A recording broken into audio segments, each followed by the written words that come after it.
Israeli সেনা ব্যাটালিয়নের উপর নিষেধাজ্ঞা দিতে যাচ্ছে যুক্তরাষ্ট্র।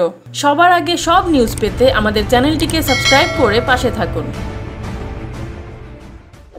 পশ্চিম তীরে ফিলিস্তিনিদের বিরুদ্ধে মানবাধিকার লঙ্ঘনের অভিযোগের কারণে ইসরায়েলি প্রতিরক্ষা বাহিনীর IDF নেতজাহু ইহুদা ব্যাটালিয়নের বিরুদ্ধে নিষেধাজ্ঞা দিতে প্রস্তুত বাইডেন প্রশাসন। শনিবার অ্যাক্সিওস নিউজের বরাতে এ তথ্য জানিয়েছে টাইমস অফ ইসরায়েল ও হারেজ। এবারই প্রথমবার ইসরায়েলের বিরুদ্ধে এ ধরনের কোনো পদক্ষেপ নেওয়ার ঘোষণা দিয়েছে যুক্তরাষ্ট্র। ব্যাটালিয়নটি অতীতে ডানপন্থী চরমপন্থা ও ফিলিস্তিনিদের বিরুদ্ধে বেশ কয়েকটি সহিংসতার সঙ্গে যুক্ত ছিল বলে বিতর্ক রয়েছে। বিশেষ করে 2022 সালে 78 বছর বয়সী ফিলিস্তিনি আমেরিকান ওমর আসাদের মৃত্যুর ঘটনা উল্লেখযোগ্য। ব্যাটালিয়নের সেনাদের হাতে আটক থাকা অবস্থায় তিনি মারা যান। মৃত্যুর সময় তিনি হাতকড়া পরা ও চোখ বাঁধা অবস্থায় ছিলেন। তবে এমন খবরে ক্ষুব্ধ ইসরায়েলি প্রধানমন্ত্রী বেনিয়ামিন নেতানিয়াহু সহ অন্যান্য কর্মকর্তারা।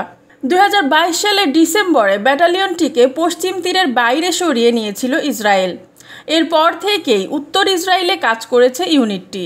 হামাসের বিরুদ্ধে চলমান যুদ্ধে গাজা উপত্যকায়ও মোতায়েন করা হয়েছে এটিকে। ক্ষুব্ধ নেতানিয়াহু এক্সে লিখেছেন, IDFকে নিষেধাজ্ঞা দেওয়া উচিত নয়।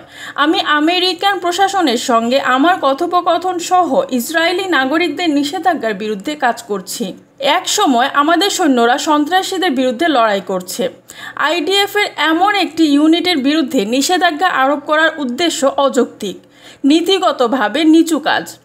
এই পদক্ষেপের বিরুদ্ধে লড়াই করার প্রতিশ্রুতিও দিয়েছেন নেতানিয়াহু। যুদ্ধকালীন মন্ত্রিসভার মন্ত্রী বেনি গ্যান্টস বলেছেন, পদাতিক ইউনিট IDFের একটি অবিচ্ছেদ্য অংশ। এটি সামরিক ও আন্তর্জাতিক আইনেই পরিচালিত। ইসরায়েলের শক্তিশালী ও স্বাধীন আদালত রয়েছে। আদালত লঙ্ঘনের অভিযোগ মোকাবেলা করতে সক্ষম। রোববার মার্কিন হাউসে ইহুদি রাষ্ট্রের জন্য একটি বড় সামরিক সহায়তা প্যাকেজ পাশ করার পর নেতারা মার্কিন যুক্তরাষ্ট্রের প্রতি গভীর কৃতজ্ঞতা প্রকাশ করার পরই বিস্ময় ও ক্ষোভ জানিয়েছে ইসরায়েল। নাম প্রকাশে অনিচ্ছুক আমেরিকান সূত্রের বরাতে অ্যাক্সিওসের প্রতিবেদনে বলা হয়েছে, নিষেধাজ্ঞার কারণে এই ব্যাটালিয়নের কাছে মার্কিন অস্ত্র সরবরাহ বন্ধ থাকবে। পাশাপাশি এই ইউনিটের সেনাদের মার্কিন বাহিনীর সঙ্গে প্রশিক্ষণ বা মার্কিন অর্থায়নে যে কোনো কার্যক্রমে অংশ নেওয়া থেকে বিরত থাকতে হবে।